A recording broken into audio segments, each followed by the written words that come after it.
Well, you want some weeknight racing? You've got it. Trucks rolling on a Thursday night, a hot summer night, some hot competition on track. Recipe for plenty of excitement here at Kentucky Speedway for the NASCAR Gander Outdoors Truck Series.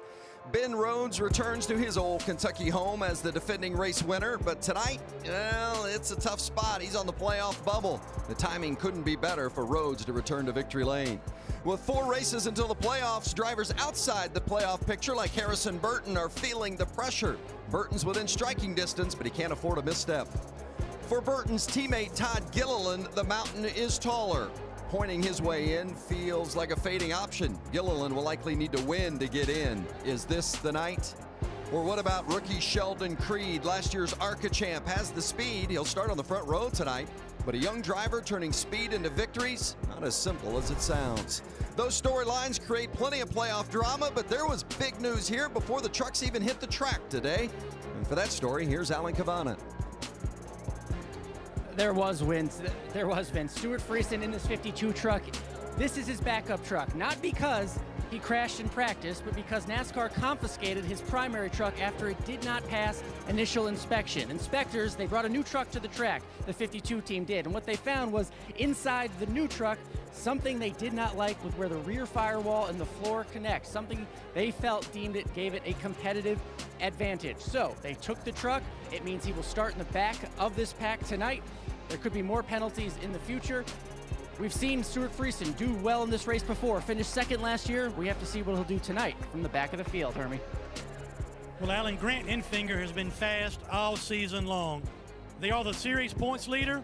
They've got 4 stage wins, and they got their second pole of the season here tonight at Kentucky. The one thing that's missing, a trip to victory lane and that big trophy. I spoke to Grant Enfinger just prior to him buckling in this truck, and I said, what do you guys need to do to get the monkey off your back, go to victory lane? He said, Hermie, it's simple. We've got to eliminate mistakes. We've got the speed to do it.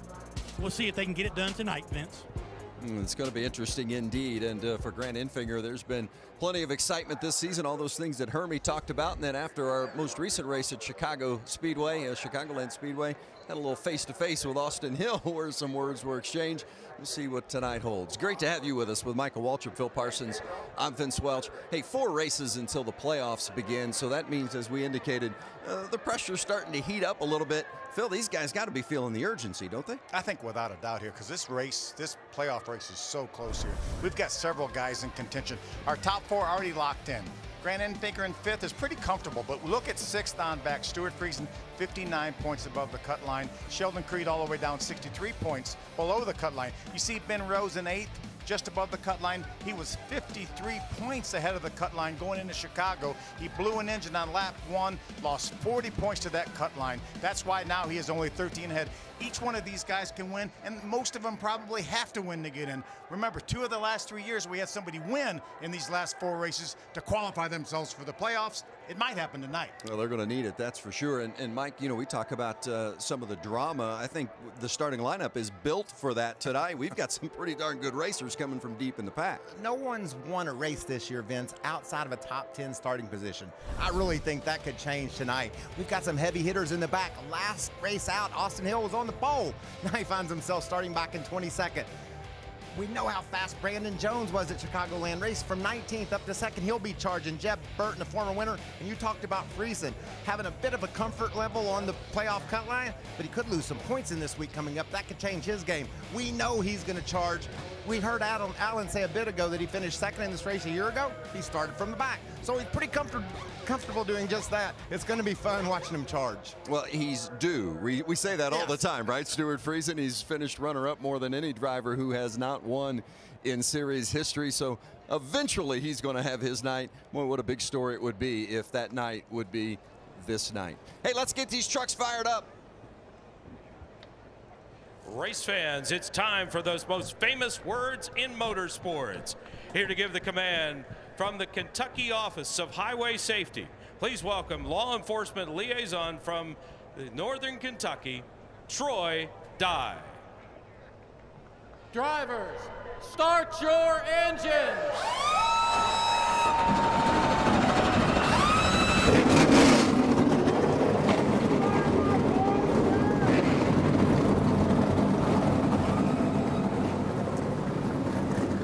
Trucks are fired, drivers are ready. We're ready. Race 13 of 16 in the regular season. Getting ready to roll. Live here at the Kentucky Speedway. This track is 70 feet wide. The second widest racetrack on the entire NASCAR circuit.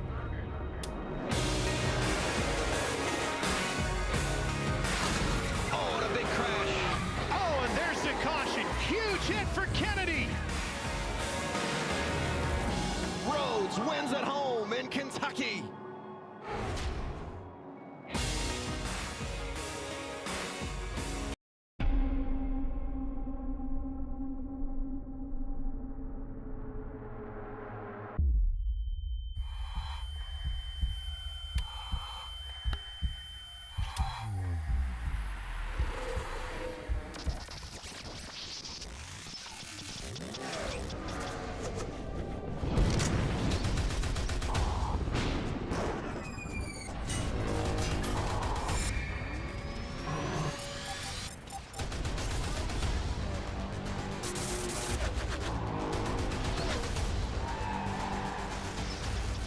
Trouble at turn 4.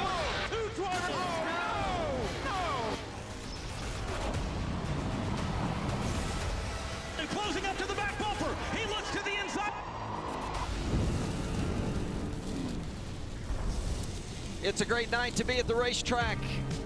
A hot day and a beautiful evening for the Gander Outdoors Truck Series at Kentucky Speedway. A couple of practices this morning, qualifying this afternoon, and these teams will welcome the cooler temperatures tonight, eventually under the lights, and maybe give that track a little bit stickier feel, because we saw some guys skating all over the place earlier in practice and qualifying today, Mike. Yeah, let's check out our Gander Outdoors track description. You can see 1.5 miles in length. Turn 1 and 2 banked a little bit more than 3 and 4. That's the same thing we saw at Texas, which produced the most cautions ever on a 1.5 mile track. So we know it's going to be crazy tonight. And you're going to see a darker lane in each end of the corners. That's traction compound. Those guys will be driving in that, using 3 and 4 wide racing in the corners. Let's take a look at our race analysis. See, this race is 150 laps, 225 miles, 3 stages. First stage 35, second 35, and the final stage will be 80 laps. You see our pit window somewhere between 50-55 laps. That means we will have pit stops in that final stage. Ben Rhodes was our winner last year. Starting lineups after qualifying this afternoon, and Grant Enfinger scored the pole for the second time this season. Sheldon Creed alongside on the front row with his best ever starting position. Todd Gillen right there below the cut line, needs something to happen here. Brett Moffitt, he's right there contending week in and week out. Another strong Chevy for that team. You know, it's interesting, you talk about needing something to happen. There's a lot of drivers on that list as we see the starting lineup roll through that need something to happen tonight. I think about half of them on this list on the starting lineup need something good to happen tonight. 32 trucks will line it up and race here for the 22nd time at Kentucky Speedway. The place where Carl Edwards scored his first career win in the Truck Series, so maybe it's going to be a special kind of night for one of these young drivers to get their first win tonight. Well, before we get started, let's go downstairs and check in with our pit reporters, beginning with Hermie Sadler. Well, Vince, Matt Noyce is the crew chief for Ben Rose in the 99. Tough outing for you guys at Chicago a couple weeks ago. How difficult was it for you to refocus your driver and your team to get back to business tonight? Not really at all. We knew we had a mistake there in the motor side, but we're focused. We're ready to come here and win the race tonight, and make sure we get locked in these playoffs, the next 4 races. So wasn't really anything this hump in the road, but we never lost sight of what we got to do. Alan? Johnny Sauter is riding a streak of finishes outside the top 10. Needs a good run tonight. I'm with his crew chief, Joe Shear. What is the key to success at this racetrack for you? Well, it's all going to be about track position. The track's so smooth and it's got pretty good grip, and hopefully we got good grip and we can get up front and stay there. That's going to be the key deal. That's the deal for them, guys. Boy, Johnny Sauter outside the top 10, 5 straight races, almost unheard of. But in fact, that ties the worst string he's ever had. So I know those guys really want to have a good show tonight. Let's take a look at some of those onboards. We're going to ride along with Harrison Burton. This is the Safe Light Auto Glass Toyota for KBM. He's starting in the 6th spot. And how about that visor cam? We're going to get a great view from Harrison tonight as he tries to work his way towards the front. Hey, Phil, that's me right up there in front of you in the Menards Ford. Matt Crafton rolling off fourth. We're going to be able to look at him as he battles through the corners right into his eyes as he races tonight. This is a great view, and I can't wait to see how this race turns out. I think it's going to be crazy. I believe we're going to see a lot of cautions. The last 6 races here, a Kyle Busch Motorsports truck has led the most laps.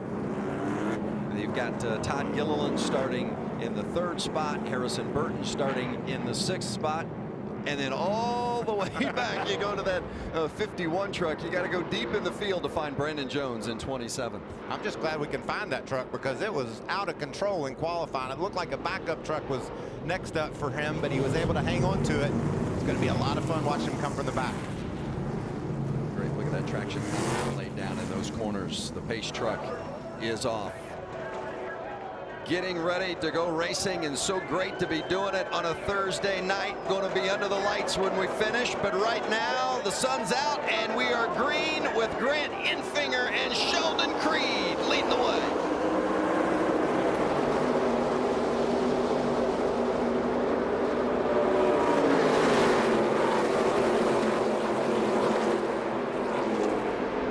I said 3 and 4 wide races. We got a 3 down in the first turn. How about that? We didn't see really very many guys up in that traction compound in practice or qualifying. They're already up there. Enfinger didn't get off to a very good start from that outside starting position. Sheldon Creed has taken a lead as we saw trying to get up out of the groove there and outside that traction compound. Creed leads the first lap with Enfinger second. Johnny Sauter, that teal number 13 truck, looking for some room. Riding along now with Matt Crafton. Check out the loose truck skidding up the track. That's Ben Rhodes. Now we're 3 wide on the back straightaway. Matt Crafton with the big push to Moffitt.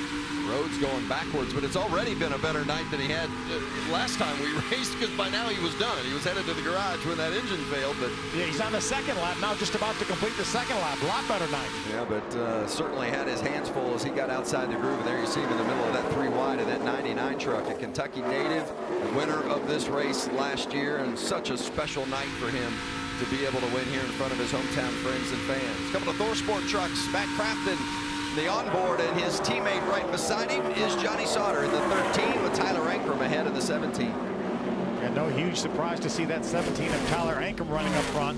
This young man has really done a nice job this year in his first year in the truck series. What's the difference from what we see in the traction compound, that dark area versus the gray? How much grip is there in that traction compound? It's significantly better once it gets tracked, once it gets the feet in it, and the trucks use it. The more they use it, the better it'll get.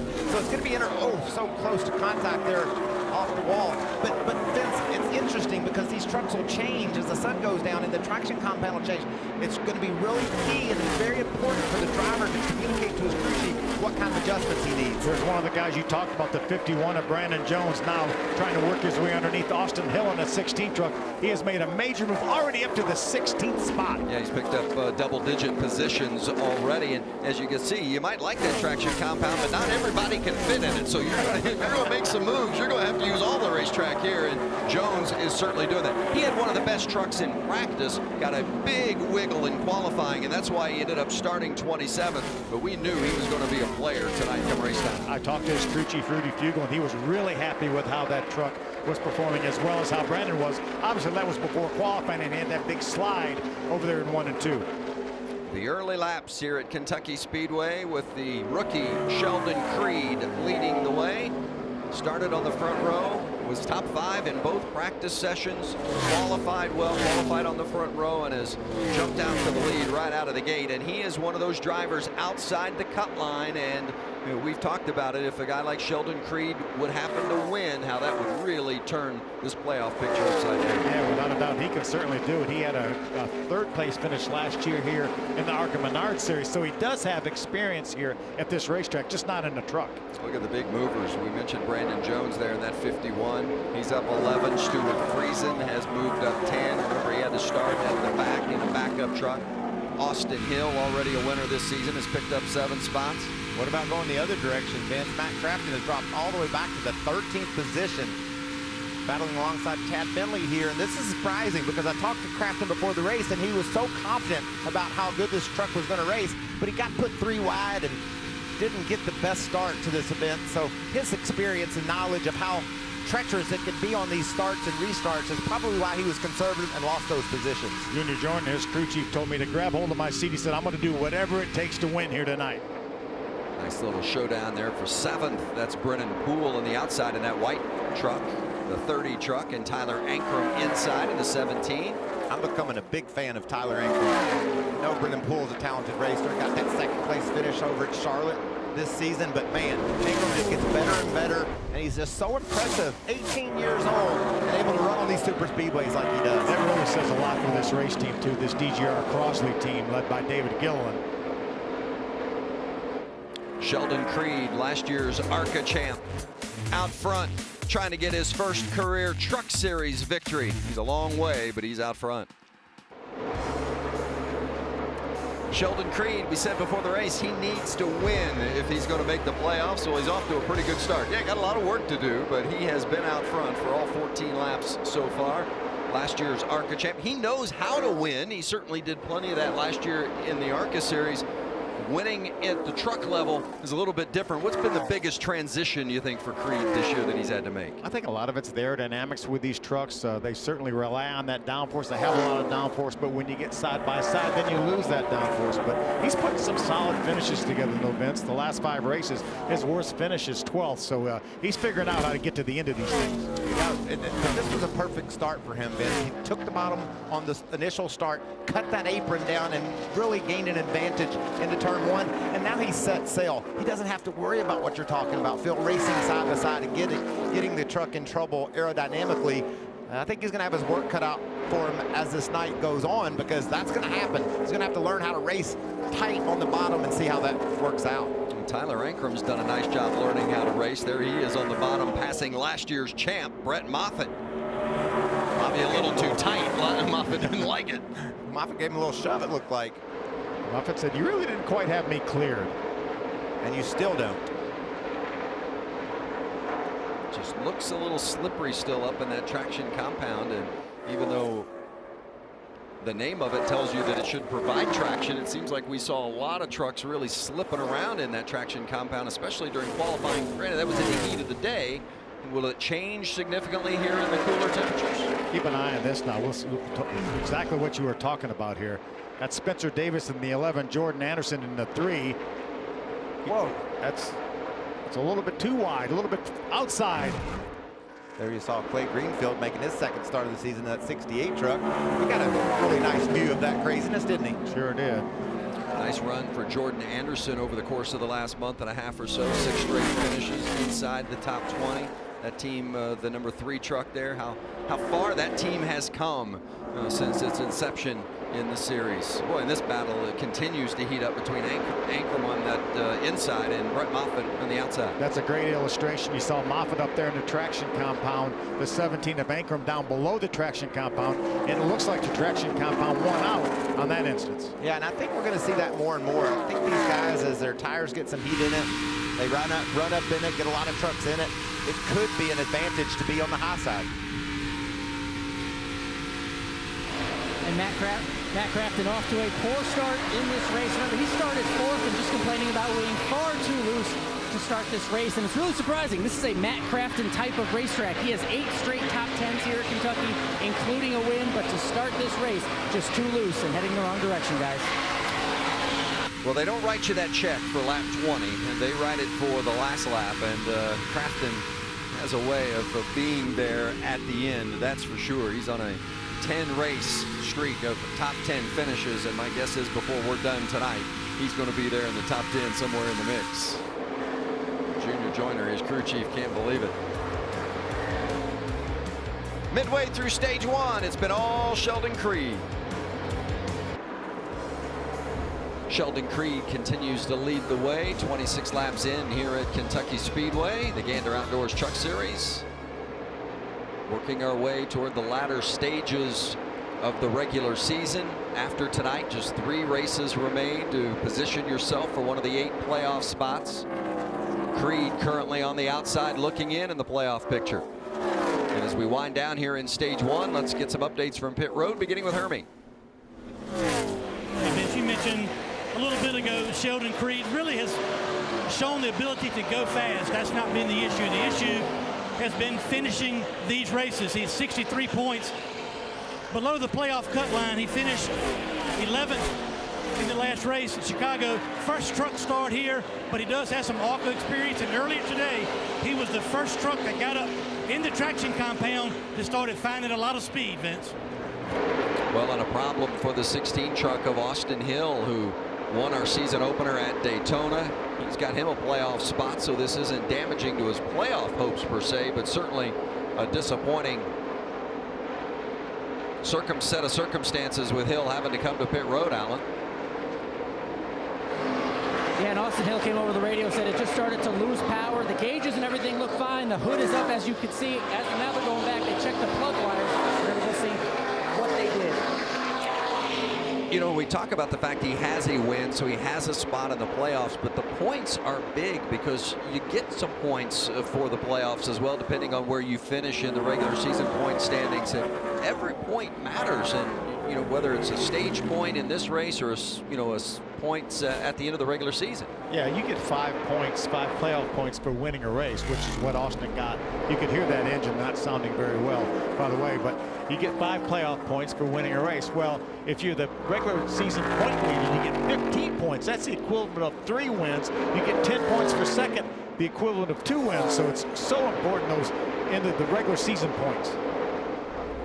It's not going to be a good night for Austin Hill, and as Phil noted, you probably heard the sound of that engine. It is not good, and he's going to bring it back to pit road.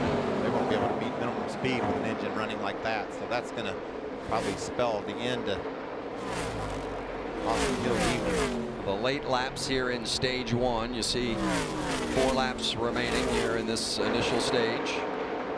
There's Ross Chastain in that white 45 truck, and it's almost amazing to see how white it is. No sponsorship on that truck. I mean, here's a guy that's got a couple of wins. He won the Xfinity Series race last week at Daytona. Maybe one of the biggest stories in all of NASCAR this season. Yeah, thank goodness, though, for Al Neese and Neese Motorsports. They wanted Ross in this truck, and Al's committed to doing whatever it takes to do that. But what a great battle we have here. This is from 5th on back. Look at that run. Brandon Jones in the 51 truck gets what a nice push there. Is he going to get inside of Moffitt?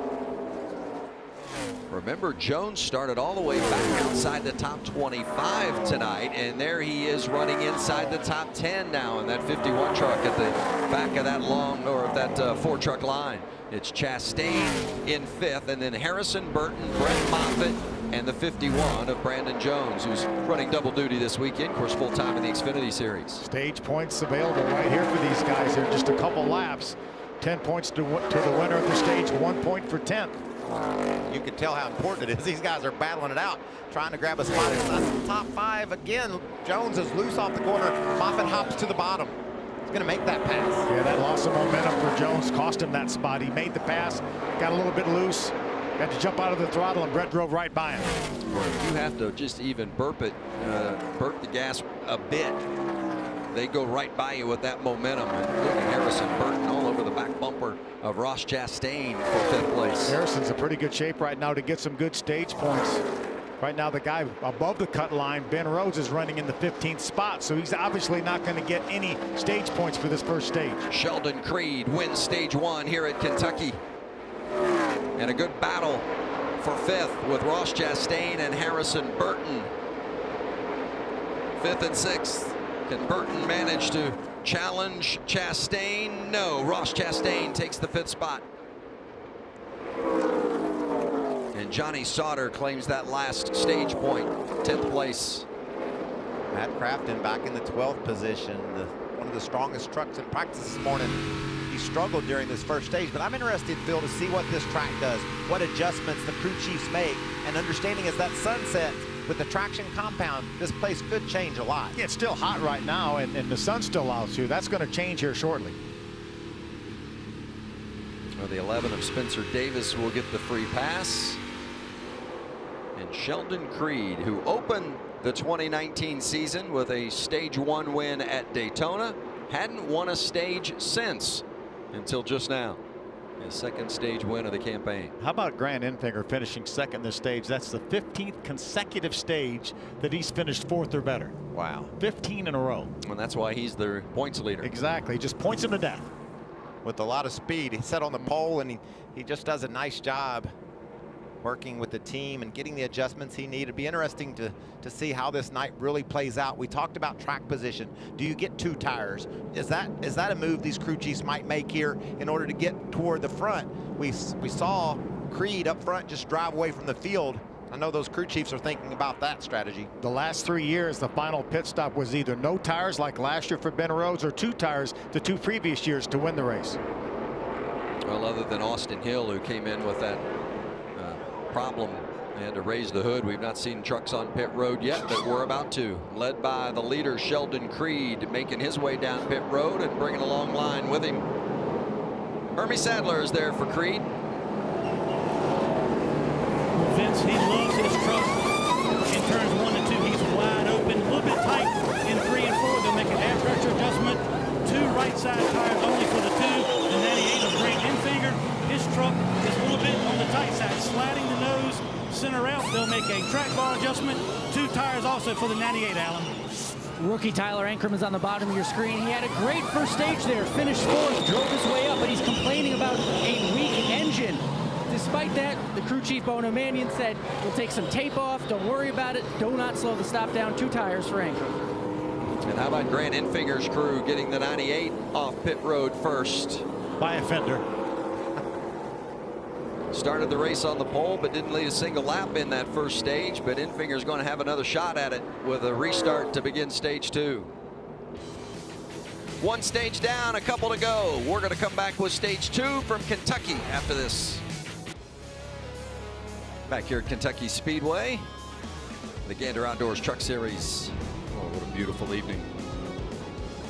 Doesn't look so pretty for that guy, though. Johnny Sauter and his teammate Matt Crafton both penalized on that first pit stop for a commitment line violation coming to pit road. You saw that yellow line right there. Johnny was outside of it, as well as Matt Crafton. You have to have all 4 tires on that yellow line inside of the square box. They obviously didn't do it. That's their penalties. They have to come in and do a stop and go. And they were 10th, 12th in line, so it really doesn't make any sense why they wouldn't have been over to the left further.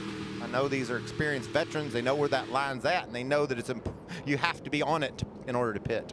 Well, while certainly that didn't go the way it was planned for Johnny Sauter or Matt Crafton, hard to argue how things have gone so far for that 2 team of Sheldon Creed. And let's hear from his crew chief. He's with Hermie.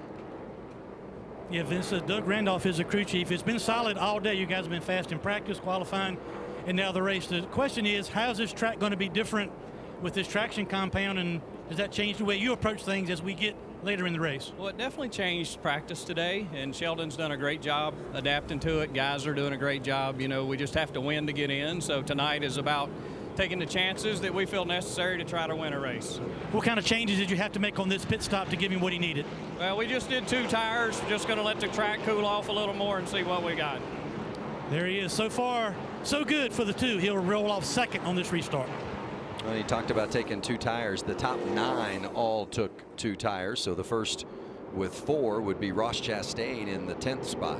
I don't think Ross was overly tickled with this truck. I don't think it was handling like he wanted it to be handling. So making an adjustment and getting 4 tires, that will open up the playbook for him as well, Phil. Later, he can get 2 tires. Maybe the other guys will have to get 4.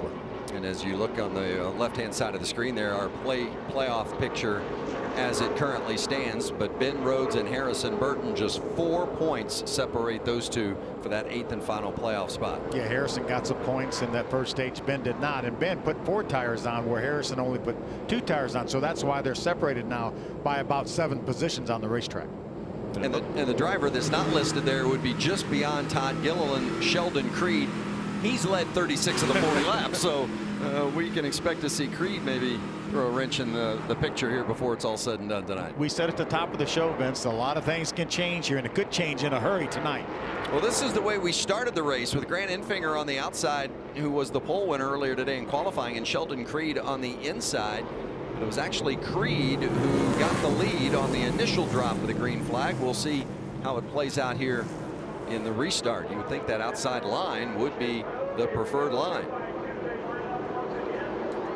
Back racing at Kentucky, it's stage 2. Better start this time for Enfinger. He was able to get on the gas. Look at those guys 4 wide down on the apron. Where was Harrison Burton going? I mean, he was 3 going car lengths underneath the line, and he was using it all. Valor Ankrum pulled down the block, and they made contact down there on the apron. Oh, this isn't going to work. Austin Wayne Self eases out of it a little bit to give Burton some extra room. Crazy at the start of this second stage. And look at the 51 of Brandon Jones moving into the second spot. He started 27. You're kidding, 32. Oh, big man, big hit. Natalie Decker is in the 54 and Spencer Boyd in the 20. Also Jordan Anderson involved. Man, that 20 is torn up. You see Spencer taking the window net down. That's a great sign. Jordan doesn't have any radiator damage. They might can put that hood back down and he can continue on, but that truck for Spencer Boyd is totaled. Boyd has hopped out, and that is good to see. And there's Natalie Decker in the 54, able to drive hers back to pit road. And Phil, you said something, and I'm sure there's some fans out there that maybe aren't familiar with what that means when a driver puts that window net down. Yeah, that's the signal to the safety crew that he's okay. And you see Spencer jumped right out of that truck, but that's a great sign for all of us, really all of us watching at home too, as well as here at the racetrack, that he's okay when he puts that window net down. Follow along on social media with Spencer, and he got a new sponsor, Record Rack, there on the side of the truck. We'll see what happens here. He's in the middle of the screen, the orange truck. He's going to dip below Decker in the 54, bounces up, just wasn't quite clear of Natalie, and she was holding her line, and they clipped Boyd into that outside wall. Yeah, can't really put any blame on Natalie there. She, as you mentioned, Michael, just holding her line, and he thought he had enough room to get in front of her as he tried to make that pass down in the apron. And that all happened right in front of Jordan Anderson, and Anderson just had nowhere to go.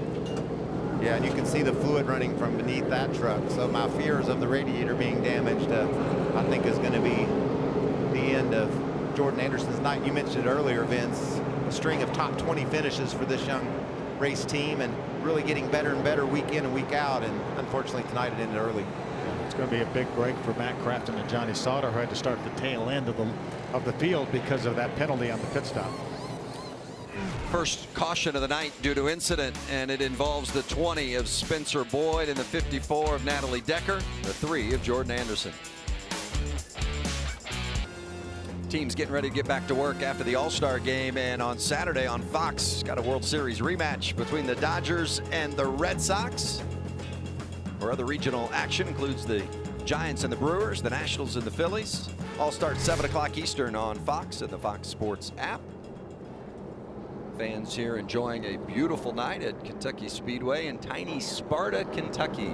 Under 300 residents in Sparta. It's a lot bigger than that tonight. It is indeed.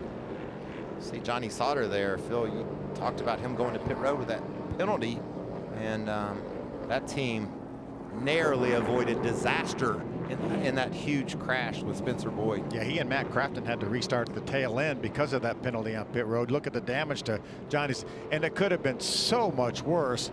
Let's take a look at what happened. You see him, he's on the outside, kind of behind Matt Crafton in that yellow truck. That's Natalie in the middle, and that's Spencer that's not quite going to clear Natalie. And look how close it was. They actually made contact with Johnny. Johnny was able to straighten that out, but Johnny was oh so close to being just destroyed in this race, and that was all a byproduct of that penalty and having to come to pit road and start at the tail. And there's no way there Natalie Decker can expect Spencer Boyd to pull up like that. She was just running. She had Sauter on her outside. She was just running her lane through the middle. Spencer thought he was clear, moved up just a little bit more than he should have, and obviously that turned out to totaling out his truck. You know, how about the season it's been for Johnny Sauter? You know, got that win at Dover, but the last 5 races all outside the top 10.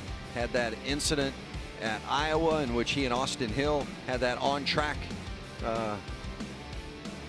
That on-track incident, I was trying to look for the right word as to how to describe that word. Johnny lost his cool and wrecked Austin Hill after while the caution was out, and they suspended Johnny for one race for that. And 5 straight finishes outside the top 10. Very unsolder-like. Yeah, prior to that, other than Daytona where he got caught up in an incident, every race was in the top 10, having a great year. But they can turn it around. As we talked, he won Dover, so he's already qualified for the playoffs, and he's going to be a contender from here on out. And I don't think that's enough damage to hurt their chances tonight. They could still win this race with no more than happened there on that left rear.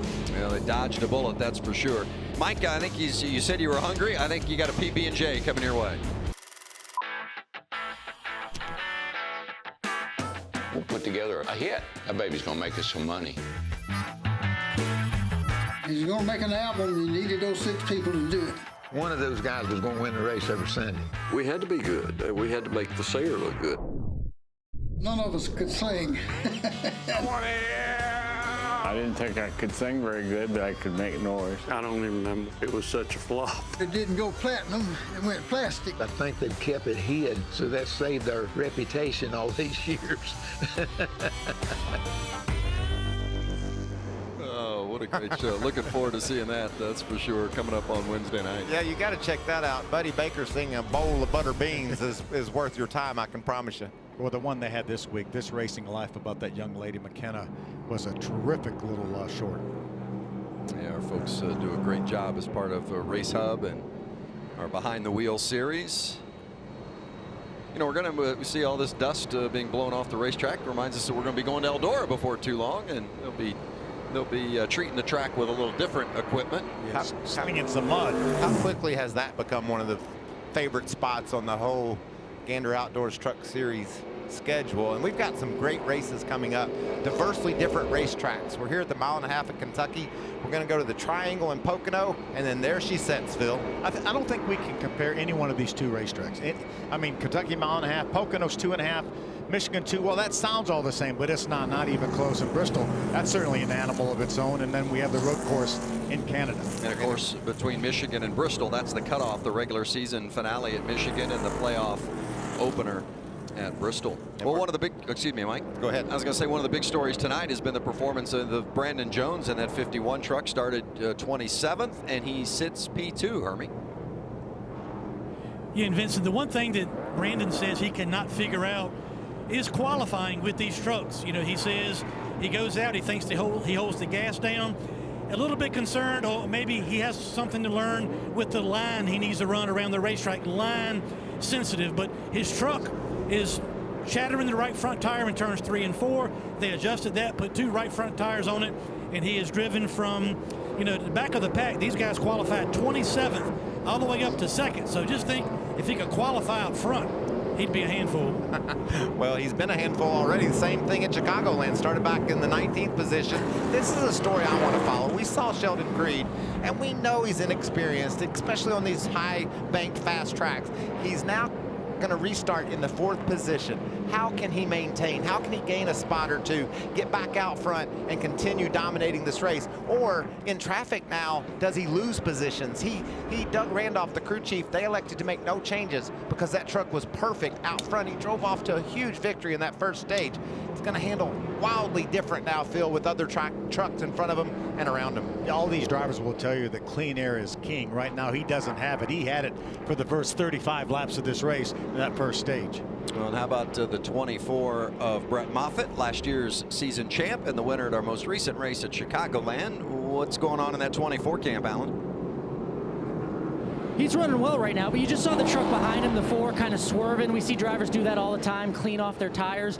His crew, Brett Moffitt's crew, is telling their driver, don't do that. Don't scuff your tires so much. The last time you came in for a pit stop, they told him, the right rear was pretty close. It was pretty low on rubber, if you will. They don't want him scrubbing off any of the good off those tires because on that last run in the first stage, it was pretty close to being not as good as they wanted right now. You saw the shot of Jerry Baxter, the longtime crew chief. Yeah, he used to work for me over at MWR. Just a great guy, racer guy. He's the one you want rolling up his sleeves and getting in there and working on those trucks. Does a great job working with Brett. I think they've hit their stride, that duo now, with the wins and the competitive nature of that team. 1, 2 of the last 3. They're on the move for sure. So it's fair to say they've hit their stride. I think so. 2 out of 3. Yeah, I think so. Here's what's left of that 20 truck of Spencer Boyd. Nothing, I think, is nothing that you can use, no, I don't right? think It's so. going right to the junkyard. Both sides, front and rear.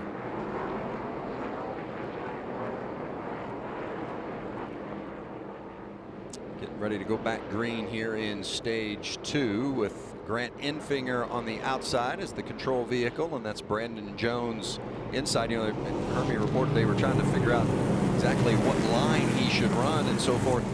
He's up 25 positions. I think the line he's running is just fine. Getting ready to wave that green and going back racing here at Kentucky.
Caught in a bad spot, and the 24 of Moffitt has to get out of it. Well, there was a near accident right there involving 3 trucks that could have collected so many more. Look how much momentum that Brett Moffitt lost, having to back off. Look at this mess. Stuart Friesen has not run well in this race so far. Now he's starting to make some ground up on the very high side. Oh, too high. I said he was making ground right up until he started losing it. Johnny Sauter in that 13 truck, and around goes the 42 of Finley. Yeah, no contact there, just got out from under him. Some heavy damage to the rear for Chad Finley. Making his 4th start of the season, was running just inside the top 15. Been showing a lot of speed in practice and some good qualifying. You know, I think the team is getting better and better, and Finley's wheeling it, but unfortunately down in turns 3 and 4 where that truck got away from him and heavy damage, that's it for him tonight. Yeah, that's terminal for sure. Strutmaster's on board that truck. You know, so many, and I know the traction compound, it's supposed to provide grip, but maybe it has nothing to do with the traction compound. Maybe it's just coincidence, but we have seen so many trucks that just look like they're skating up. Well, we saw when we watched this replay, you can see, you're right, Vince, it just looks like maybe too fast for conditions. We talked about aerodynamics. This truck's just simply in a bad spot. He got loose getting in the corner. He really didn't have anyone tucked up underneath the rear. Just a little bit loose here, relatively full of fuel. It hadn't been that long since they were on pit road. You see Johnny's got, you know, a good bit of distance between he and Chad, and just one of those things. That truck's just a little bit too loose. Probably would have built up some air in the right front tire in a couple more laps, and this might not have happened. Well, just for those that think, well, it's traction compound, there's no way they're going to lose control in that sticky substance. Well, that's certainly not the case, and we have seen a number have issues today in the traction compound sections. Racers' job, Vince, is to try to go right to the edge of traction. And if there's compound there, that means they can go even further. And every now and then, it doesn't work out. It's that next step. It's a step past the edge and then get you. Cody Robart getting the free pass around the outside onto the lead lap. That'll put the top 20 trucks in this event on the lead lap. See if maybe we have any takers. We're about 14 laps. How about Sheldon Creed coming down pit road to mix up the strategy a little bit? And a few others, but Creed certainly the most notable, Hermie. Crew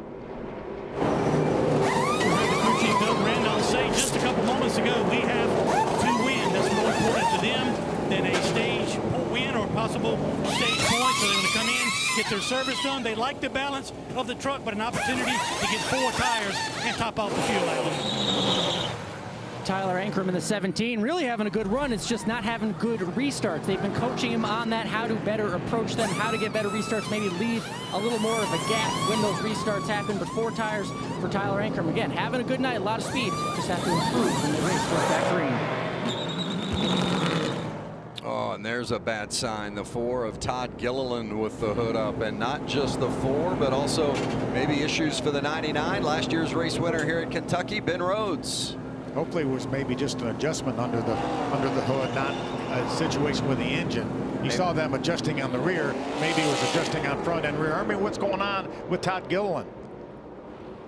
Yeah, possible big-time issues for the 4. Last time they came back for the restart, Phil, when he got on the gas, Todd Gilliland, the engine just did not go.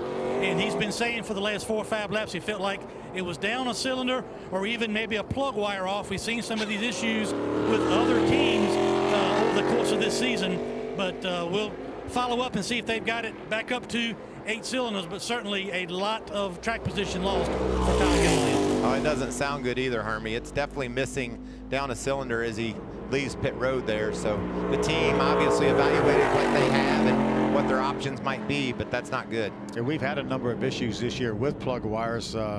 Again, essentially all these teams run the same motor. It's built by Elmore Engineering. They call it the NT1 as Ben Rhodes makes his way back down pit road in that Carolina nut Ford. That had every look of just serious chassis adjustment. He hasn't been very good. We thought he would be a lot better. A lot of guys talking that he was one of the better trucks in practice, but he has not been that strong. And I think you're exactly right. They took the opportunity to maybe adjust, maybe raise the front end. Maybe he's down on the splitter a little bit too hard. Maybe raise the front end. Now they're going to put 4 tires on it. Well, for Todd Gilliland, he's in a position really where he needs to win. And we also heard the same, Doug Randolph, the crew chief for Sheldon Creed, say the same. Not the case for Ben Rhodes. I mean, from a points perspective, you know, he can still point his way into the playoffs, but last week finishing last with the first lap issue and the problems that he's having tonight, right now he is dead even on the cut line with Harrison Burton for that final playoff spot. Yeah, and again, 2 weeks ago he was 53 points ahead of the cut line, and as they run right now, dead even with Harrison Burton. But you're right, he has options, Vince. He can point his way in or he can win a race, which is great. Especially with the engine problems with Gilliland, he has no options. He's gonna have to win one of these final 3 races. Getting ready to go back green, and when we take that green, there will be 11 laps remaining in this second stage. Grant Enfinger on the outside and Brandon Jones on the inside with Harrison Burton and Brennan Poole right behind him.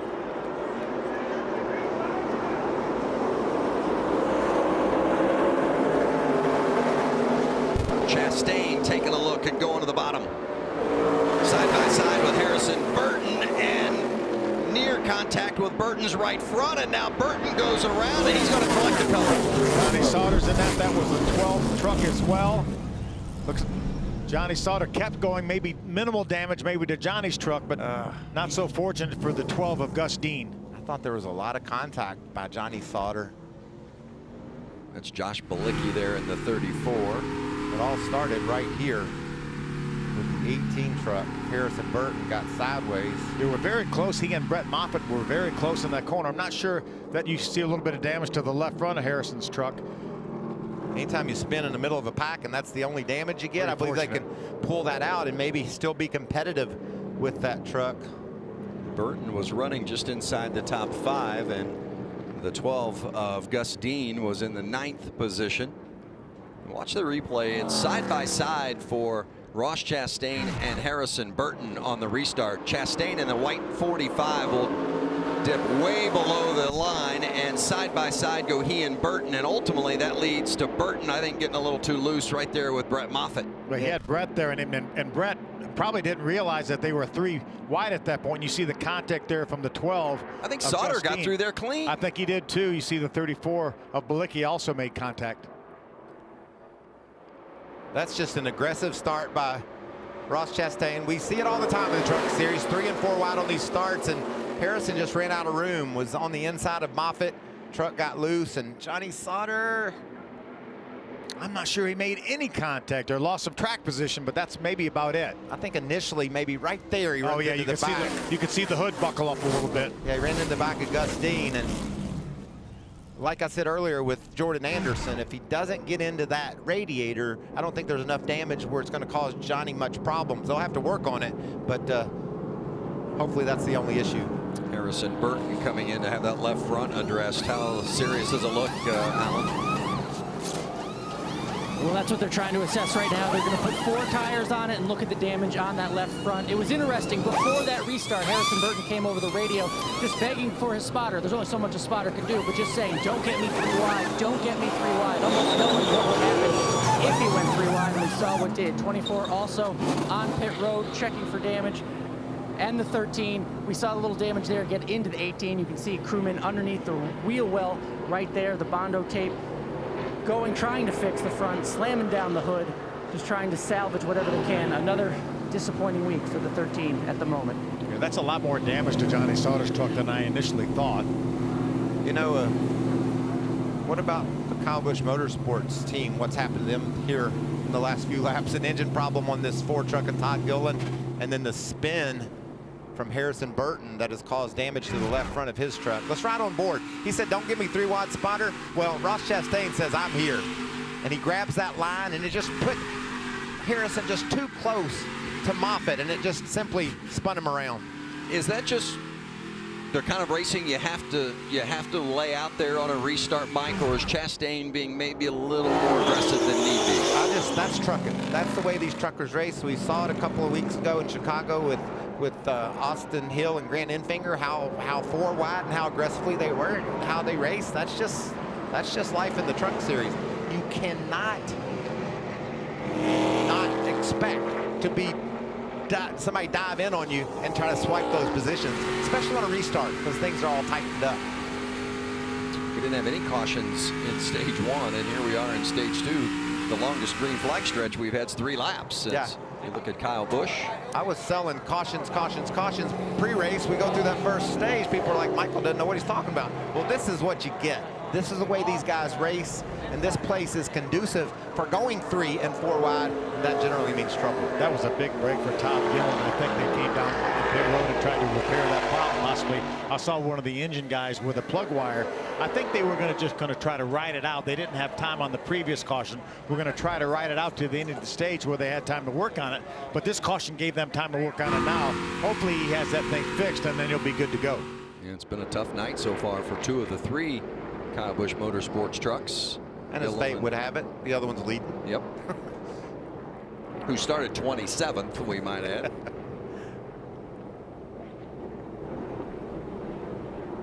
And you see how that point picture there on the left-hand side of the screen continues to develop. Both KBM trucks, Harrison Burton and Todd Gilliland, currently on the outside looking in.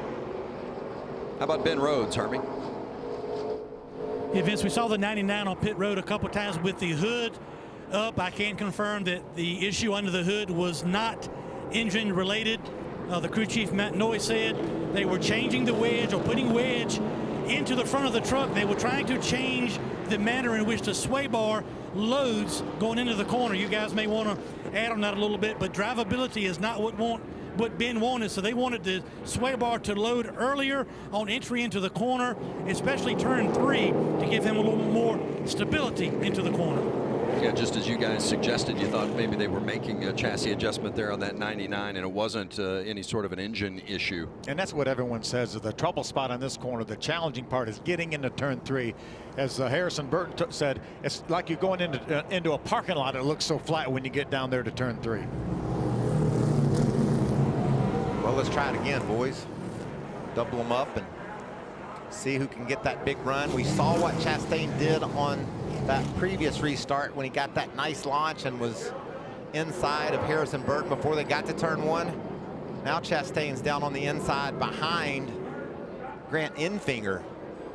What about Matt Crafton? We talked about his struggles early in this race, and now he's come alive. Didn't he just restart at the back just a few minutes ago? Yeah, for a pit road penalty. But I'm telling you, I think this track will continue to change too. And maybe if your truck wasn't perfect at the start, it could be an advantage as the track conditions cool off. It may come into you, it may work into towards your setup. Well, the restarts are always crazy. We've seen that time and time again, but when you get to such a late point in the stage as we are now, there'll be 6 laps remaining when we take the green. You gotta go hard and maybe take an extra chance or two, because you're going to position yourself for stage points here at the end of stage 2. So Grant Enfinger on the inside, and the control truck is Brandon Jones on the outside in the 51. Back racing at Kentucky, 6 laps left here in stage 2. Great jump by Jones. A little bit of a push for that 88 of Matt Crafton. Now Matt is side by side with his teammate Grant Enfinger. Nice run through the center there for Enfinger to clear Crafton. And then look at that Hornet's nest behind them. Tyler Ankrum makes it 3 wide in that 17 truck to grab a couple spots. Stewart freezing inside the top 10. Oh, and there's Enfinger and Jones hard into the wall. Running 1 and 2. Benji talked about running hard to try to get these stage points, but that sure looked unnecessary there. Yeah, Enfinger, he got loose on the bottom, Phil. He dove on the inside of Jones, got loose, and then the two got together and just never got apart. Well, I can't believe Brandon Jones is going to be very happy with Grant Enfinger after that incident. No, it's you're exactly right. That was just an aggressive move that maybe we'll look back on it and say I could have been a little smarter there, Will Grant Enfinger. Yeah, certainly nothing intentional. There's no way that was intentional. But you see Grant just shaking his head in there. Well, and frustrating for Enfinger also, obviously, because he not only does he lead the regular season in regular season points and trying to get that into the regular season bonus, but he's not won a race yet this season. He's got the best average finish coming into this race, best average finish in the series of the full-timers, but hadn't won, and that really kind of been sticking in the craw of this team. They desperately want to get to victory lane, but it's not going to happen tonight. You remember at the very top of the show we talked about, our top 4 is locked in. Grant Enfinger's pretty comfortable. Well, that comfortable lead on the rest of the playoff contenders is going to go away, because he got 9 points in that first stage, and he's not going to get very many more points tonight, though. So he's going to, a huge big chunk of that margin he has right now is going away. You see Brandon Jones offering his critique.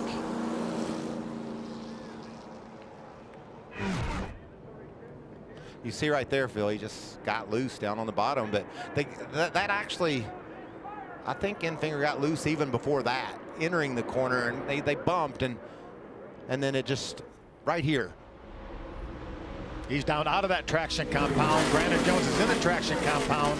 As you mentioned, Michael, he just got loose, and he needed more room, and unfortunately, the 51 truck was there. Had Brandon Jones not been there, he would have been fine. He could have used that whole racetrack and made it fine. This was the beginning of the end right here. That gun, he gunned it through the middle, slid up, loose. They just got hooked together. Nice job. Was that Ben Rhodes there slipping through? That was a near miss for that young man. Cody Robaugh also with that 9 truck doing a nice job avoiding them. How about the view from the windshield of the 18 Harrison Burton? Wow. That's pretty serious.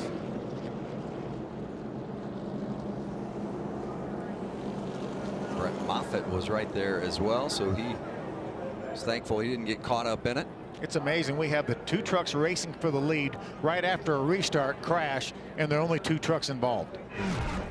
That's some heads-up driving by the competitors that saw that mess start early, and I think Ben Rhodes might have been the star of that show, being able to narrowly miss those wrecking trucks. It's got to make you sick if you're the crew chief, Jeff Hensley.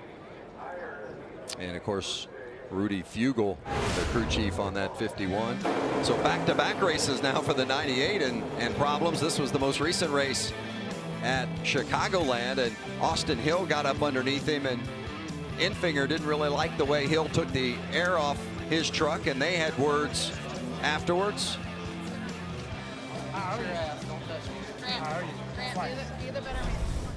Yeah, that was just racing at Chicagoland. We saw it on this previous restart when Ross Chastain in that 45 truck went to the apron and made it 3 wide and grabbed a spot. You got to expect to be raced that way. These truck races are short. You got to go in a hurry, and Enfinger was not happy with how Austin Hill raced him at Chicagoland, and I'm sure Brandon Jones isn't happy with what happened here tonight in Kentucky. We're only just a couple laps to go here with this in this second stage, so I would imagine we're going to finish this stage under caution. Matt Crafton is going to end up winning this second stage and getting the 10 points that go with it. Now, he started 4th and was running 13th. Then he got a pit road penalty and went up to the back. And went to the back, and now he's going to win the stage? Yes. I did not see that one coming. That's what makes this sport so great, right? Just ask Justin Haley. Sometimes you just don't see it coming.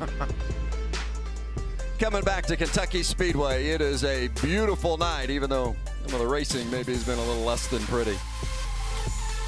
Hey, coming up Sunday, one of Major League Soccer's most intense rivalries reignites right here on FS1. The New York Red Bulls hosting NYCFC, the Hudson River Derby. All the action kicking off at 6:30 Eastern on FS1 and the Fox Sports app.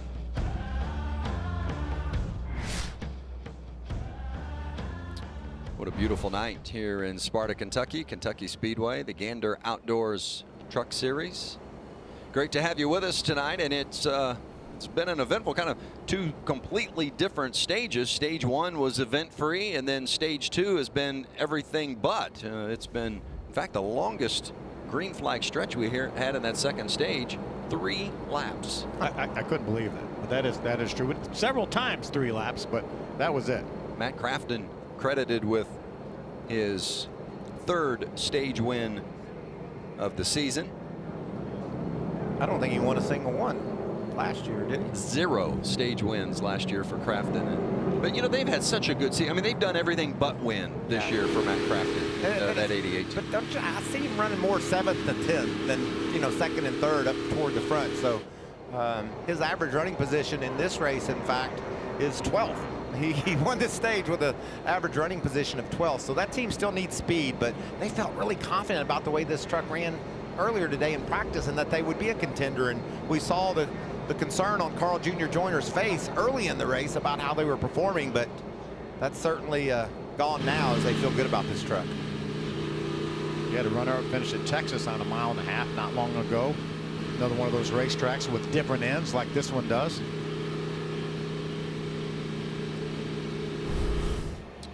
Well, as they run, this is the playoff picture. And remember, after this race tonight, we'll still have 3 more races in the regular season, but it is tight at the cut line with Ben Rhodes and Harrison Burton. And no more footnote. With those 15 points that Ross Chastain has earned in the stages, that puts him in the top 20, which is one of the prerequisites for making the playoffs. And remember, Chastain has 2 wins, but only one of those counts towards the championship because that Kansas win was prior to him declaring his intentions to run for the Truck Series title. Well, how did that Xfinity win at Daytona the other night affect? That didn't help him at all. Not at all. But it sure felt good. Yeah, I'm sure it did, yes. Fun to watch. Congratulations to Colleague Racing. Those cars up there, 1, 2, 3 for a while.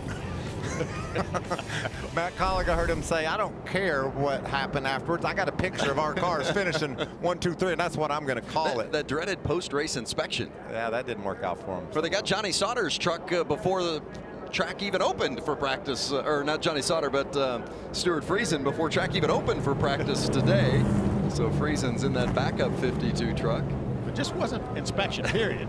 Things would be a lot easier, wouldn't they? Wild, Wild West.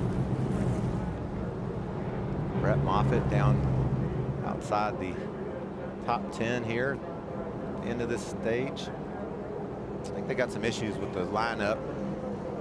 Yeah, let's check with Alan real quick. I'm down here with Junior Joyner. Up and down night. We had a pit penalty in the stage, and then you go out and you win the stage. How'd that happen? Just working hard. It's been hard. The guys never stop, man. This F-150's been good all day.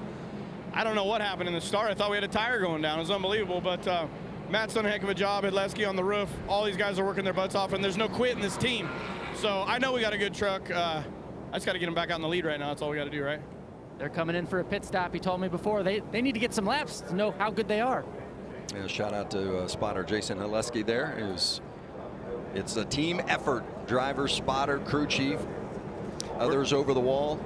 We're so fortunate, Phil. We get to to swing by, usually from our broadcast position at the Speedway, we'll swing by and talk to all the spotters.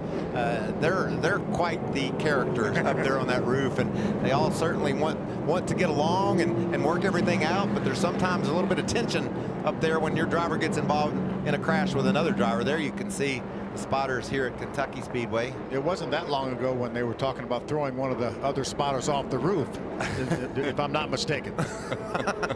So they don't always get along, I guess, is what we're saying. Sometimes you just got to do what you got to do.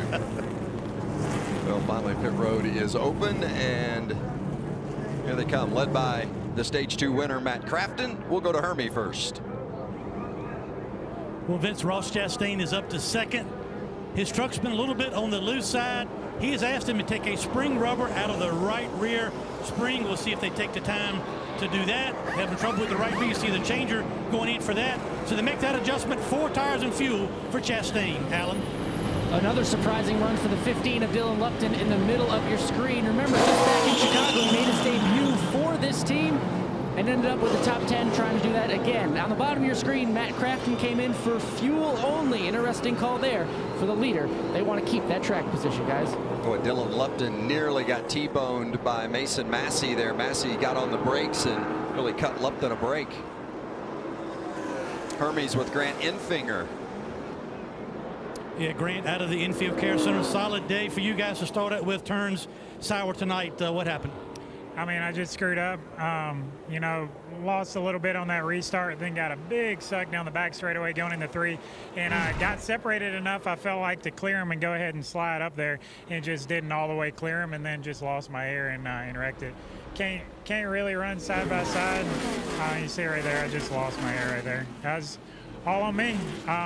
Trying to make something happen and just didn't pan out, but. Hate it for our Thor Sport Racing guys. This Champion Power Equipment F-150 was definitely had a shot at going to victory lane tonight, so hopefully one of our teammates can get it done. Vince? You saw that graphic, first DNF this season. In fact, his first DNF since 2017. A costly one tonight for Enfinger and Brandon Jones.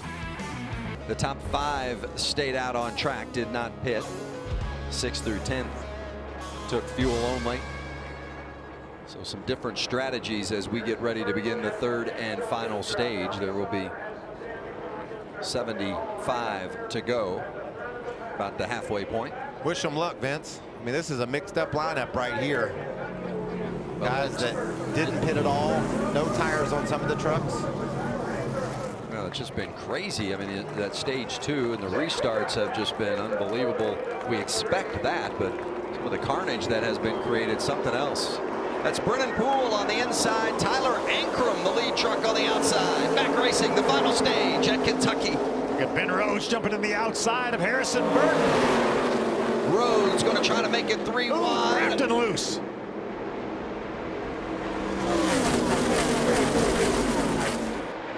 Rhodes tucked in behind Ankrum. Now Harrison Burton makes it 3 wide for 2nd and gets it for the time being. These guys are getting it that these restarts are important and you have to be aggressive.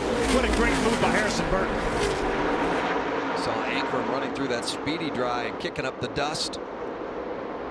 What about the adjustments Matt Noyce made on that 99 truck? We saw the hood up in the front and track bar and wedge adjustments in the back, and that truck has come to life. Here comes Brett Moffitt, too, who's on the outside of the 0-2 of Tyler Dipple, trying to grab that 5th spot.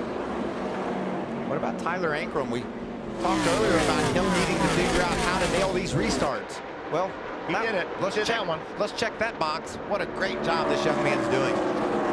There's Dipple in the 0-2 and Brett Moffitt side by side with Dylan Lupton in the 15 trying to get by.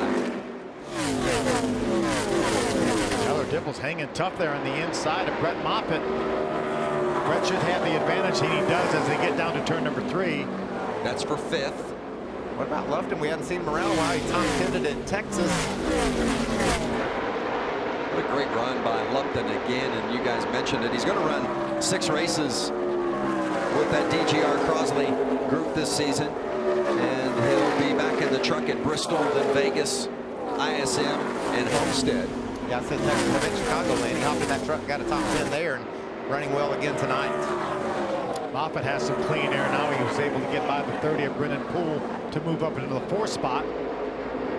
Just outside the top 10, Ross Chastain trying to make a move on Matt Crafton, completes it. That is for 12th, and Stuart Friesen just ahead of him. Dipple and Brennan Poole door to door. That's when you see trouble, when these trucks get really close to each other in the turns.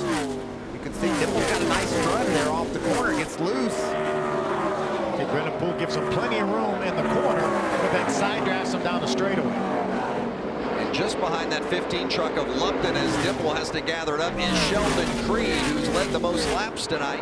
Led 36 from the start, and then after that first pit stop, ended up restarting 4th and has not been back to the front since. And while this has finally sorted itself out a bit, let's hear from Brandon Jones, who's with Hermie. Yeah, he's out of the Cab Center, Vince. You started 27th, got to the front. You had to figure the heavy lifting was over, then your night is cut short. How do you call that one from where you sit? Yeah, it's difficult, man. I heard the run and on the radio what he had on me. We're just so competitive up on the front row that you know, to do slide jobs, you really got to have a good truck to do it. So I just don't think he had enough momentum, and it ended unfortunate way. But all in all, this was Solus Air's hometown race. So I wish we could have probably got him a win. I think we had the truck to do it all night long. Like you said, we drove up there from the back. So we got one more with these guys. We got Phoenix. So I'm looking forward to seeing what we can do there. All right, Vince. Thank you, Hermie. You saw some of the damage there on the back of the 2 truck of Sheldon Creed. Sort of talked about that, Vince, at the top of the... We got a tire rub there in the right front. Yeah, I think he may have. He's got a flat right front tire on the right front. He needs to slow that thing down before he gets to the corner. Not quite enough. We talked about at the top of the show about running in that clean air and how great that truck was out front. You got hemmed in the back, and that's just lack of experience. You got to take care of your truck, and wasn't able to keep it onto the wall there, Hermie. Yeah, what a bad turn of events for the 2 as well. As you can see, a flat right front after contact with the wall. They'll come down, try to get that repaired, but Doug Randolph has already told us tonight they have to win one of these next 4. Tonight was a good shot for them prior to this. Watch it here and see if just loose. Boy, right on the tailgate of another truck and get sideways and hard contact. Yeah, it really was. Darn it. I think that could, I guess they can beat it out, but he certainly... They're out of contention anyway. Yeah, look at this battle. For the lead, Tyler Ankrum in front of Ben Rhodes. Ankrum has led more laps tonight than any other race in his career. He led 9 at Phoenix or at Texas earlier this season when he finished with a top 10, and he has been out front for 14 tonight. We haven't talked a lot about Tyler Ankrum as far as being playoff eligible, but he is playoff eligible. He hasn't really been in the conversation. He wasn't old enough to start the season, but once he turned 18, he's run every race. NASCAR gave him a waiver to allow him, just like they did Justin Haley when he turned 18 in the middle of the season. So that young man is also playoff eligible, and if he was to win this race, talk about turning the playoff race upside down. And then Ben Rhodes, he came in a hurry, didn't he? He came calling on Ankrum, got there, and looked like he was going to be able just to drive around Tyler, but Tyler with some nice moves down low on the racetrack. Ben trying to run the high line, he's able to hold him off. When you talk about not old enough, he just turned 18 years old in March. Remember, Bono Mannion, his crew chief, brought him in before the end of that second stage. He pitted on lap 57, which means he's going to have to pit somewhere around lap 105 to 110. We're currently on lap number 88 right now. But again, he brought him in. There's Bono right there. He knew he only had to make one more pit stop. So whether he made it at lap 57 or at the end of the stage really didn't much matter. Well, now the key for young Ankrum is to make sure he gets his mark coming to pit road. Can't get a speeding penalty here this late in the race. You want to make sure you maximize your speed, but don't make a mistake. Another thing for this kid to think about at the age of 18, he's obviously proven he's got the skills to run fast and out front. Now he just has to be precise when he makes his pit road appearance here in a bit. As you can see, he was our K&N Pro Series East champion last year, driving for this same race team, DGR Crosley. And a big benefit for him to have a crew chief with the experience of Bono Mannion on the box, not just in the Truck Series, but at the Cup Series level as well. As you see Stuart Friesen make that move underneath Tyler Dipple for 10th. The third and final stage, working through the laps here at Kentucky. Got to take a break, but you won't miss a lap. Going to keep on trucking. Oh, no, he's on his... Oh, big contact. Dale Jr. backed into Dale Jr. there, I think. They're having a good time. Yeah, I love seeing the kids with the cars playing at the track. I mean, it's exactly what they should be doing. If they're not watching what's going on, they ought to be down playing with their toys. Toy cars is the way it ought to work. These two guys aren't playing. Tyler Ankrum in the lead and Ben Rhodes chasing him. What a run Rhodes got down the front. He was right on the tailgate of Ankrum as they entered one, and not too sure there wasn't a bit of contact. These guys get to racing too hard. That truck right there, third line, Brett Moffitt will catch those two. Tyler Ankrum out front. He's done a lot of racing in his life, even at 18 years old, but he's never done this, leading out there for this long. And he's doing a lot of learning. Virtually silent on the radio. They keep reading him lap times, and they finally asked him, how's the balance of the truck? He said, a little steady, but this is pretty damn good. So he's having a good time and learning while he does it, trying to hold off Ben Rhodes. Well, we mentioned he led some laps, 9 laps at Texas, where he finished 8th. Certainly this is the most he has ever led at a Truck Series race. He's been out front for 27 laps tonight. A little different when you're leading the race for this long and holding off the challenges of a guy like Ben Rhodes. And I like he's moved around a little bit. Michael was talking during the breakup, but there's been times when he's dipped up there with his right sides in the traction compound down in 1 and 2 and when he was able to do that, as we take a look at Matt Crafton trying to get by Austin Wayne Self. And let's give him a call. What a nice job Austin Wayne Self is doing tonight. That is a battle for the 7th spot. He's kept his nose clean, been competitive this entire race, trying to get his second top 10 of the year. Started out the year with a top 10 in Daytona, trying to get another one. Yeah, you've had a runner-up finish in Daytona a couple years ago. That's been his best performance, but this team has been pretty consistently getting better, and here comes Moffitt. He's been running the leaders down.